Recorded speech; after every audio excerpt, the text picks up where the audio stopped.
Hello students, good morning. Already I sent you the notes on company liquidation accounts. हा third topic आहे second सेममधला. हा एक्झामला आहे. Unit taste तुमची 27 तारखेला corporate अकाउंटिंगचा paper आहे आणि त्यासाठी हा टॉपिक पण आहे, ॲब्सॉर्प्शन आणि कंपनी लिक्विडेशन अकाउंट्स. ह्या दोन व्हिडिओमध्ये मी फक्त फॉर्मॅटपर्यंतच घेतलेला आहे आणि ते मी तुम्हाला आता सांगणार आहे. ठीक आहे. कंपनी लिक्विडेशन अकाउंट्स प्रॉब्लेम एरियावरती काही क्वेश्चन टाकलेले नाहीत. थेरी पण तुम्हाला सेंड केलेली आहे आणि त्या थेरीवरतीच क्वेश्चन असणार आहेत. Okay. So first we will discuss about the meaning of liquidation. लिक्विडेशनचं मीनिंग काय आहे? सो तुम्हाला सगळ्यांना माहिती आहे, you know that a company is a legal entity. Creation of law. Company काय असते? कायद्यानुसार अस्तित्वात आलेली असते आणि तिला कायदेशीर अस्तित्व असतं. So the legal process by which it comes into existence is known as incorporation. जेव्हा आपण एखादी कंपनी स्थापन करतो तेव्हा तिला आपण काय म्हणतो? इनकॉर्पोरेशन. बरोबर आहे की नाही? The company can come to an end only through a process of law. जशी ती कायद्यानुसार क्रिएट केली जाते तशीच तिचा एंड हा सुद्धा कायद्यानुसारच व्हावा लागतो. The legal process of winding up the affairs of the company is known as liquidation. Company बंद करण्याची कायदेशीर प्रोसेस जी आहे तिलाच काय म्हटलं जातं? लिक्विडेशन. बघा, the legal process of winding up the affairs of the company is known as liquidation. Liquidation is a means by which dissolution of the company is brought about. Liquidation म्हणजेच काय आहे? Dissolution आहे. बरोबर. आता या प्रोसेसमध्ये काय काय असतं? In this process the company's assets are realised and applied in payment of its debts. आता ह्या लिक्विडेशनच्या प्रोसेसमध्ये या कंपनीच्या सगळ्या ॲसेट्स ज्या असतात त्या रिअलाइज केल्या जातात, म्हणजे विकल्या जातात आणि त्यातून जे येणारे पैसे आहेत ते पैसे कशासाठी वापरले जातात? तर त्यांचे जे काही डेब्ट आहे, कर्ज आहे, त्याच्यासाठी याचा वापर केला जातो. When all debts are paid. सगळी कर्ज देऊन झाल्यानंतर the remaining balance if any, जर काही पैसे शिल्लक राहिले तर is paid back to its members. म्हणजेच त्यांचे शेअर होल्डर्स असतील, काही मेंबर्स असतील, काही पार्टनर्स असतील, वेगवेगळ्या कंपनीच्या फॉर्मनुसार वेगवेगळे ओनर्स असतात, तर यांना in proportion to the contributions made by them towards the capital of the company. त्यांनी जेवढं कॅपिटल आणलेलं असेल त्या कॅपिटलच्या प्रपोर्शनमध्ये राहिलेले पैसे त्यांना दिले जातात. बघा, आता लिक्विडेशन म्हणजे काय आहे? लिक्विडेशन म्हणजे डिझोल्युशन. कायदेशीररित्या कंपनीचं अस्तित्व संपुष्टात आणणे, कंपनी बंद करणे, कंपनीचा एंड करणे म्हणजे काय आहे? लिक्विडेशन. मग या प्रोसेसमध्ये काय करायचं आहे? या कंपनीच्या सगळ्या ॲसेट्स रिअलाइज करायच्या आणि त्यातून आलेल्या पैशातून आधी सगळे कर्ज देणी दिल्यानंतर जर काही पैसे राहिले तर ते पैसे या मेंबर्सना त्यांनी आणलेल्या कॅपिटलच्या प्रपोर्शनमध्ये द्यायचे. ही झाली प्रोसेस. ओके. सो आता टाईप्स ऑफ लिक्विडेशन आहेत. दोन प्रकारचे लिक्विडेशनचे टाईप्स आहेत. मेनली खरं तर 3 आहेत, पण 2ची चर्चा जास्त होते. Winding up by the court. पहिलं टाईप काय आहे? की कंपल्सरी वाइंडिंग अप आहे. मग ही कंपल्सरी वाइंडिंग कोणामार्फत केली जाते? कोर्टामार्फत केली जाते. ठीक आहे. काही प्रॉब्लेम्स आलेले असतील, काही समस्या असतील तर कोर्ट काय करतं? ऑर्डर काढतं आणि ही कंपनी बंद करायला लावतं. मग त्याला काय म्हणायचं? Compulsory winding up. आणि सेकंड आहे व्हॉलंटरी वाइंडिंग अप. म्हणजे मेंबर्स ऑर क्रेडिटर्स एकत्र येऊन विचारविनिमय करून कुठलाही मार्ग निघत नाही असं दिसल्यानंतर ते काय करतात? सगळ्यांच्या सहमतीने कंपनी विसर्जित करण्याचा, बंद करण्याचा निर्णय घेतात. त्याला काय म्हणायचं? Voluntary winding up. बरोबर.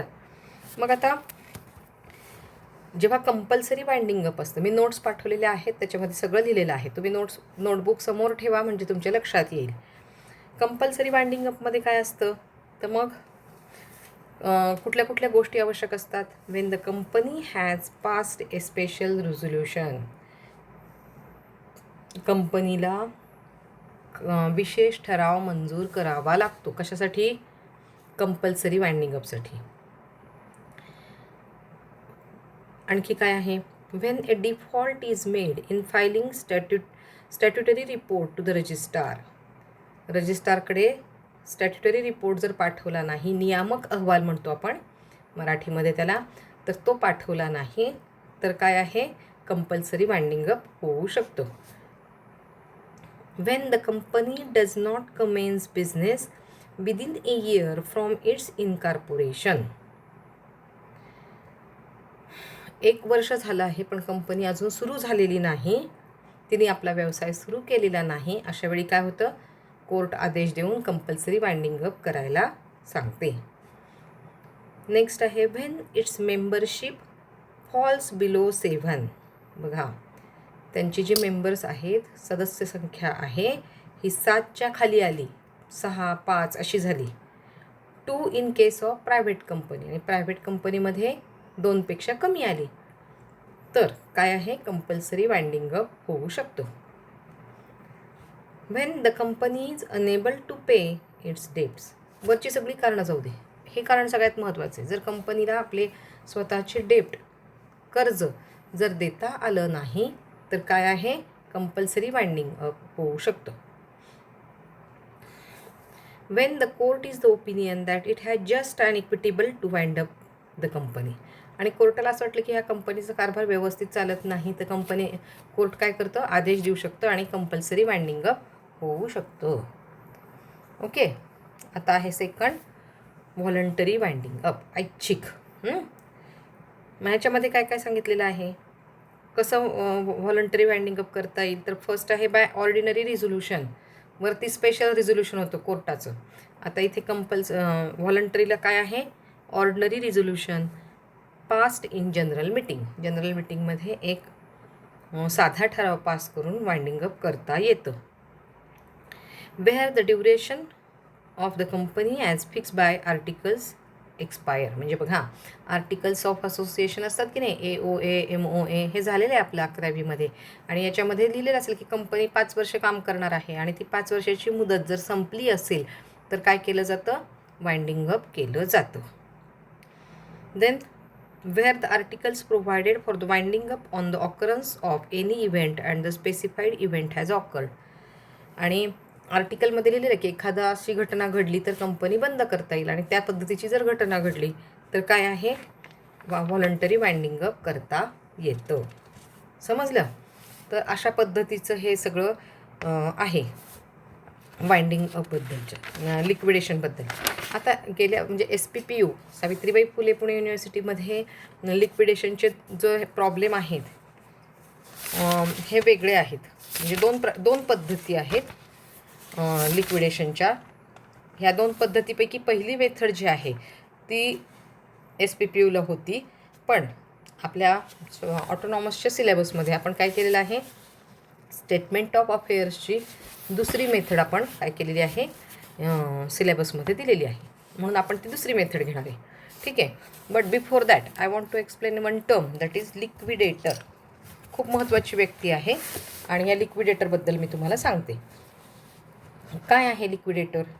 ए liquidator is a person appointed by the share holders. मग ही लिक्विडेटर एक अशी व्यक्ती आहे की जिला कोणी अपॉइंट केलेलं असतं? शेअर होल्डरने. कधी केलेलं असतं? In voluntary winding up. त्यांच्या ऐच्छिक जेव्हा वाइंडिंग अप असेल तेव्हा काय करतात? शेअर होल्डर एक व्यक्ती अपॉइंट करतात, that is known as liquidator. कशासाठी असतो तो? For the purpose of realising various assets and paying various liabilities. बघा, म्हणजे आता कंपनी बंद करायची, बिझनेस बंद करायचा आहे,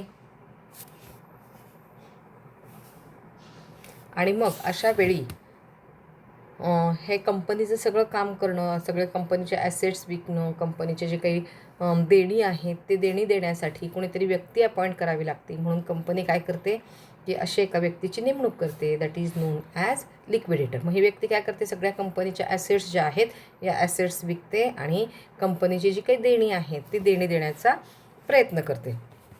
and conducting legal proceedings in winding up of the company. आणि कायदेशीर तरतुदी ज्या काही पूर्ण करायच्या आहेत या सगळ्या कायदेशीर तरतुदी कंपनीच्या वतीने पूर्ण करण्याचा प्रयत्न करते. कोण? लिक्विडेटर. बरोबर. लिक्विडेटर म्हणजे काय लक्षात आलं तुमच्या?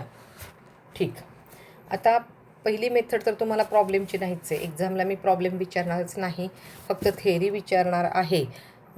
तर आता स्टेटमेंट ऑफ अफेअर्स हे घ्यायचं आहे तुमचं. 1 मिनिट हां.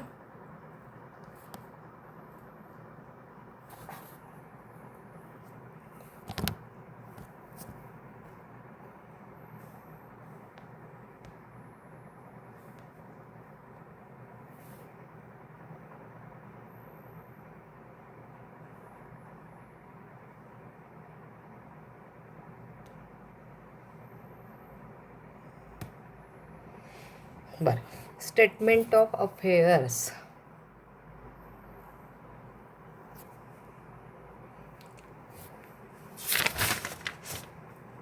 काय आहे? Statement of affairs. आता आपल्याला काय करायचं आहे की लिक्विडेशनमध्ये आपण करतो आहे, लिक्विडेटर अपॉइंट केलेला आहे आणि तो काय करणार आहे, हे स्टेटमेंट ऑफ अफेअर्स तयार करणार आहे.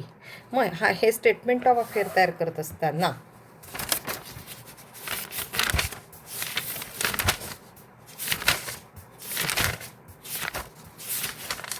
तिथे तुम्हाला लिस्ट आहेत सगळ्या, लिस्ट ए पासून लिस्ट एचपर्यंत सगळ्या लिस्ट आहेत.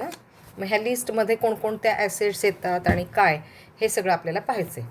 तर फर्स्ट पहिल्यांदा बघा, इथे दिसते का तुम्हाला forms of statement of affairs. वरती कंपनीचं नाव वगैरे येतं. मी आता ते प्रॉब्लेमच्या वेळी पुन्हा पुन्हा घेईन तुम्हाला. आता एक्झामला फक्त मी जस्ट टाकलेलं आहे हे.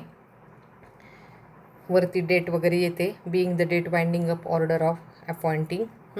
हे झालं की मग आपण हे इथे 2 कॉलम करतो. पहिल्या कॉलममध्ये पर्टिक्युलर आणि दुसऱ्या कॉलममध्ये आपण लिहित असतो इस्टिमेटेड रिअलायझेबल व्हॅल्यू ॲसेटची.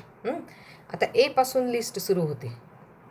पहिल्यांदा आहे लिस्ट ए. दिसली काय बघा इथे, लिस्ट ए दिसली. ही लिस्ट एमध्ये काय येतं, त्याच्यामध्ये येतात ॲसेट्स नॉट स्पेसिफिकली प्लेज्ड.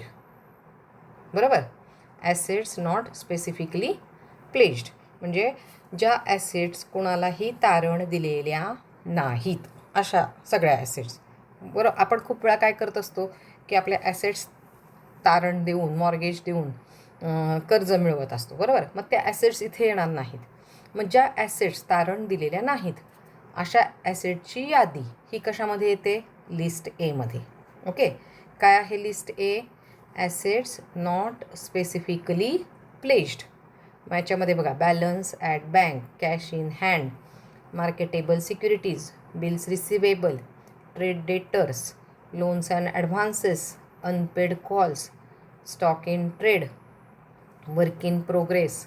सगळ्या ॲसेट आहेत. एवढ्या ॲसेट आपल्याकडे नसतात आपल्या प्रॉब्लेममध्ये, पण नावं मी सगळ्यांची घेतलेली आहेत. Free hold property, land and building, lease hold property, plant and machinery, furniture and fittings, utensils, then investment other than marketable securities, livestock and other property. बरोबर. लिस्ट ए कशाशी रिलेटेड आहे? List A assets not specifically pledged. बरोबर. Okay. आता list B. List B काय आहे?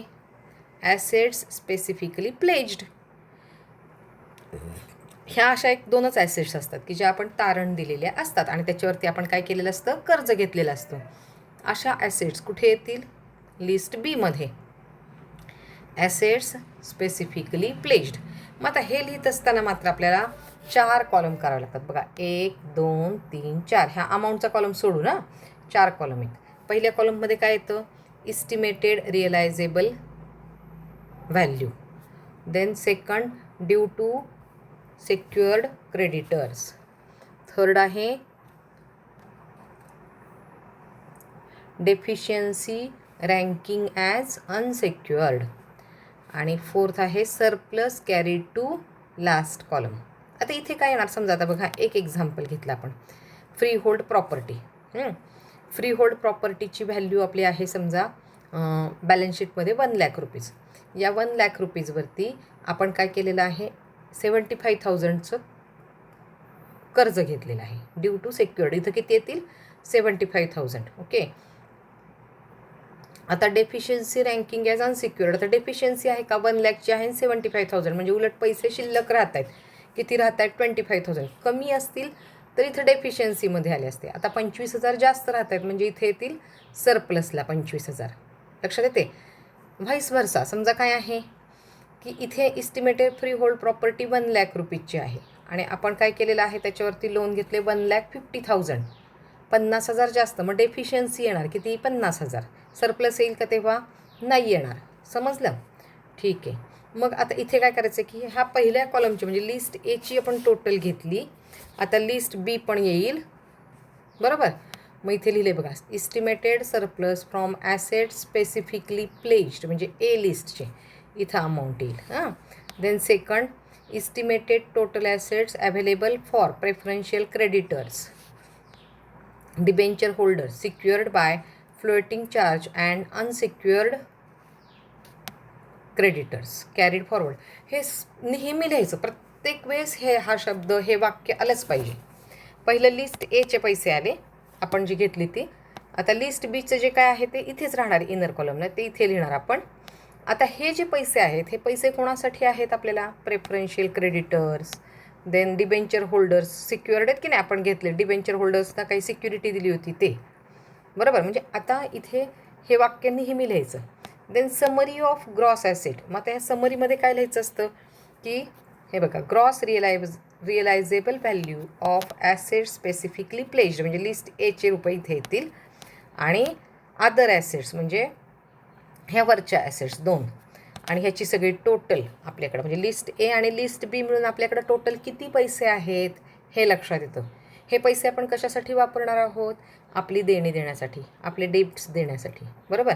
मग आता हे लायबिलिटीज. पहिले झालं लिस्ट ए झाली assets not specifically pledged, list B झाली ॲसेट्स स्पेसिफिकली प्लेज्ड, बरोबर. त्याच्यानंतर समरी झाली आणि आता काय आहे, लायबिलिटीज. आता लायबिलिटीजमध्ये काय लिहिणार आपण, नेहमी हे वाक्य लिहायचं. इथे ग्रॉस लायबिलिटी येणार, to be deducted from surplus or added to deficiency as the case may be. मग ही लायबिलिटी काय करायची, सरप्लसमधून डिडक्ट होईल किंवा डेफिशियन्सी जर आली तर डेफिशियन्सीमध्ये ॲड होईल. समजते. म्हणजे वरती किती पैसे येतील त्याच्यामध्ये, समजा जर जास्त पैसे असतील तर त्यातून काय होईल, हे लेस होतील. मायनस अमाऊंट आली तर त्यात काय होईल, ही अमाऊंट ॲड होईल. समजते की नाही. प्रॉब्लेम घेताना लक्षात येईल, थेरी लगेच लक्षात येणार नाही. आता आपली लिस्ट ए झाली, लिस्ट बी. आता लिस्ट सी काय आहे, सेक्युअर्ड क्रेडिटर्स. बघा सेक्युअर्ड क्रेडिटर्स काय आहे, म्हणजे हे वरचे जे क्रेडिटर्स होते की नाही आपण जे लोन घेतलं होते बघा, ड्यू टू सेक्युअर्ड क्रेडिटर्स. दिसला का, बी कॉलम दिसला. तर हे इथे येणार आहे secured creditors as per list B to the extent to which claims are estimated to be covered by assets specifically pledged items or whichever is less. आता इथं जी काय लायबिलिटी आहे, इथं मी तुम्हाला 75,000 सांगितली होती, एकदा 1,50,000 सांगितली. एक कुठली तरी अमाऊंट आपण घ्यायची. 75,000 घेतली, इथे ग्रॉस लायबिलिटीला काय होईल 75,000, बरोबर. आणि इथे अमाऊंट येईल. प्रॉब्लेम सोडवताना लक्षात येईल लगेच तुमच्या. म्हणजेच इथे काय आल्यानंतर preferential creditors as per list C.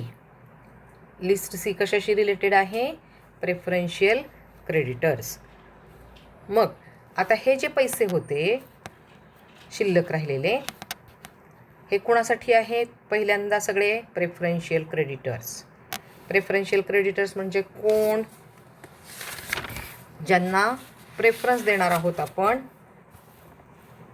हे बघा, these creditors are in the nature of unsecured creditors who have priority of claims over other unsecured creditors. Preference आहे त्यांना, अनसिक्युअर्ड क्रेडिटर्सच्या आधी हे प्रेफरन्शियल क्रेडिटर्स द्यायचे आहेत. These creditors have preference not because of any security held by them but because of companies act. त्यांना security दिली होती ना, आपण काही तारण दिलं होतं म्हणून ते प्रेफरन्शियल. म्हणजे वरचे जे आहेत की नाही हे राहिलेले, हे जे आपण लोन घेतलेलं होतं की नाही इथे, हे इथे बी मधले हे सिक्युअर्ड क्रेडिटर्स म्हणजेच काय, प्रेफरन्शियल क्रेडिटर्स. हे काय झाले, लिस्ट सी. मग ते दिले, मग जे काही पैसे शिल्लक राहतील, आता बघा इथे मायनस केले.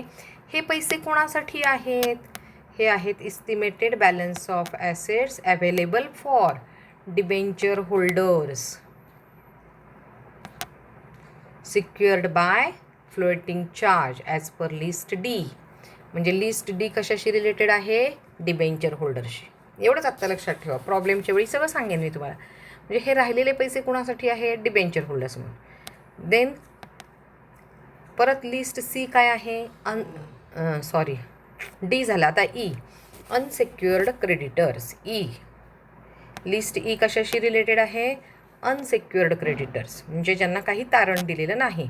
मग याच्यामध्ये estimated unsecured balance of claim of creditors partly secured on specific assets brought from preceding page. ज्यांना काही तारण दिलेलं नाही असे trade accounts, bills payable, outstanding expenses हे सगळे कशामध्ये येतात, लिस्ट ईमध्ये. लिस्ट ई कशाशी रिलेटेड आहे, अनसिक्युअर्ड क्रेडिटर्स. बरोबर.